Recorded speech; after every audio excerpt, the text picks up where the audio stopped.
से राजनीति कर रहा था, लेकिन आरक्षण तब मिला जब सत्ता में हाथी साइकिल पंजा को हराया और मोदी जी को एहसास कराया। तो वो समय है ना आज के दिन में, हाथी साइकिल पंजा आरजेडी को हराना है और मोदी जी को एहसास कराना है कि भाई हमने हराया और आपको जिताया, इसलिए इनकी समस्याओं का समाधान करो। निषाद जी, जिस तरीके से आपका लगातार कद बढ़ रहा है, आप निषादों की बात कर रहे हैं लगातार, अब आप ही के तमाम विरोधी भी तैयार हो गए हैं, किस तरीके से देखते हैं? क्योंकि लगातार आपकी बुराइयां भी हो रही हैं कि निषादों के आरक्षण के नाम पे आप लगातार बात कर रहे हैं। अरे शकुनी मामा का काम, शकुनी मामा का है, हमारा काम है तो अर्जुन की तरह लक्ष्य है समाज की समस्याओं का समाधान संविधान से। तो आज के दिन में विरोधी जो दल हैं निश्चित रूप से कुछ न कुछ रिमोट पर कुछ तैयार करते हैं, पर जिसका भी काम नाम विरोध उसी का होता जो काम आगे करता है। विरोध तो इस कदर बढ़ गया कि आप ही की पार्टी के अंदर अब ये हो रहा है ना कि संजय निषाद जी निषादों की बात नहीं कर रहे हैं, आरक्षण की बात कर रहे हैं, भाजपा के अंदर ही चल रहा है ना आपके? नहीं, ऐसा नहीं है। आज के दिन में कुछ नेता ऐसे हैं जो इंडिविजुअली इस तरीके से पार्टी से नहीं जोड़ा जा सकता है।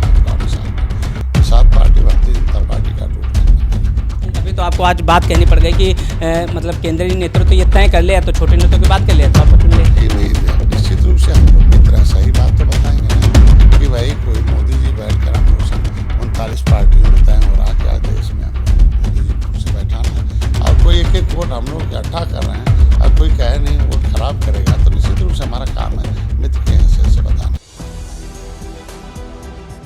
2024 लोकसभा चुनाव है, ऐसे में आरक्षण एक बार फिर यूपी की सियासत में गर्मा गया है और आरक्षण के मुद्दे को लेकर लगातार सियासत गर्म हो गई। इसी पे बातचीत करने के लिए मेरे साथ है संजय निषाद जी, जो यूपी सरकार में कैबिनेट मंत्री हैं।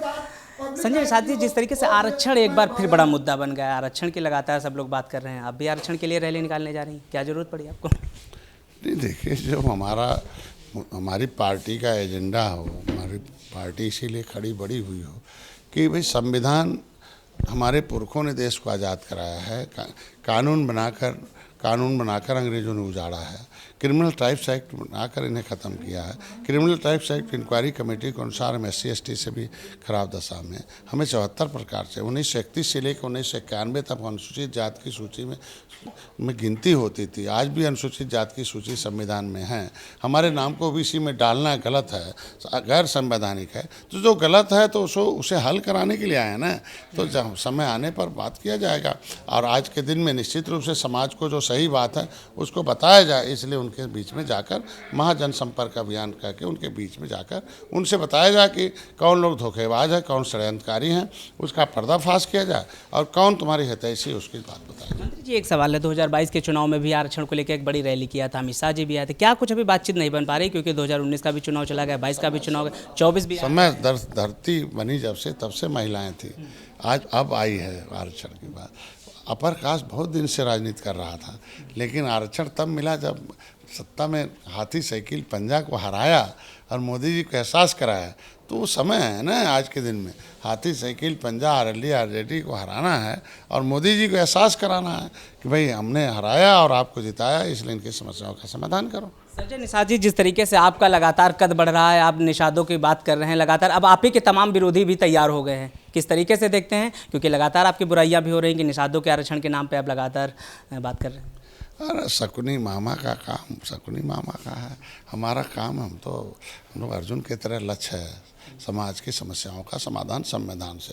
तो आज के दिन में विरोधी जो दल हैं निश्चित रूप से कुछ न कुछ रिमोट पर कुछ तैयार करते हैं, बट जिसका भी काम नाम विरोध उसी का होता जो काम आगे करता है। विरोध तो अब इस कदर बढ़ गया कि आप ही की पार्टी के अंदर अब ये हो रहा है ना कि संजय निषाद जी निषादों की बात नहीं कर रहे हैं, आरक्षण की बात कर रहे हैं, भाजपा के अंदर ही चल रहा है ना आपके विरोध? नहीं, ऐसा नहीं है। आज के दिन में कुछ नेता ऐसे हैं जो इंडिविजुअली इस तरीके उसको पार्टी से नहीं जोड़ा जा सकता है। भाजपा और निषाद पार्टी भारतीय जनता पार्टी का अटूट गठबंधन है। तभी तो आपको आज बात कहनी पड़ गई कि मतलब केंद्रीय नेतृत्व ये तय कर लिया तो छोटे नेताओं की बात कर लिया तो आपको चुन ले। नहीं भाई, निश्चित रूप से हम लोग मित्र हैं, सही बात तो बताएंगे ना कि भाई कोई मोदी जी बैठकर हम लोग 39 पार्टियों में तय हो रहा कि आज देश में हम लोग मोदी जी को से बैठाना और कोई एक एक वोट हम लोग इकट्ठा कर रहे हैं और कोई कहे नहीं वोट खराब करेगा, तो निश्चित रूप से हमारा काम है मित्र के हैसियत से बताना। जी, एक और सवाल रहेगा, आप ही के बगल में समाजवादी पार्टी है, लगातार आरक्षण की बात है, निषादों को आरक्षण अब समाजवादी पार्टी दिलाएगी, अखिलेश यादव कह रहे हैं।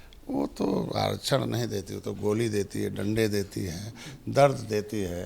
तो बस वो उनका काम था, उन्होंने दिया।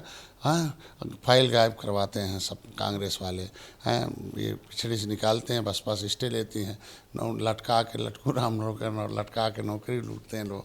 आज के दिन में बरतीन की ज़मीन छीनती है, सपा बसपा छिनवाते हैं। आज के दिन में आरक्षण के मुद्दे पर खुद निषाद पार्टी बनी है, अपनी समस्याओं के समाधान के लिए बनी है।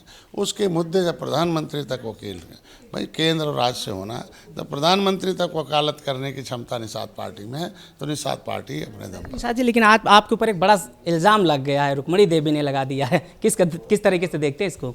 वो तो रिमोट है, बेचारी बहन मेरी है, कुछ भी बोल सकती है, उसका अधिकार है बोलने का।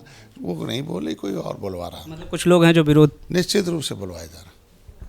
तो संजय निषाद थे, साफ तौर पर सुन रहे थे कि लगातार जिस तरीके से कह रहे हैं कि जिस कदर से उनका कद बढ़ रहा है, लगातार उनके विरोधी तैयार हो रहे हैं और उनको बदनाम करने का काम किया जा रहा है। कैमरा पर्सन साकेत के साथ मैं Avinash, the Inquilab express, Lucknow.